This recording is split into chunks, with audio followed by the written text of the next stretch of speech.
Sonra İsa saçak başında oturan 11'lerin özlerine görünüp, imansızlıkları, yüreklerinin tekebbirdik üçün olara käýedi.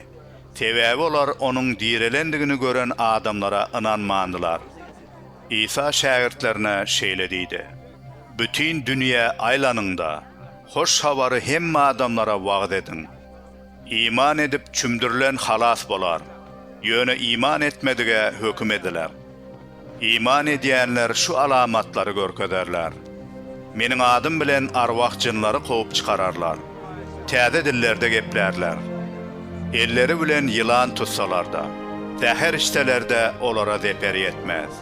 Ellerini hastaların başına koyarlar. Olar hem sağalar. Reb İsa olara bulary gurrun bereninden soň göge alyndy we Hudaýyň sagyna oturdy.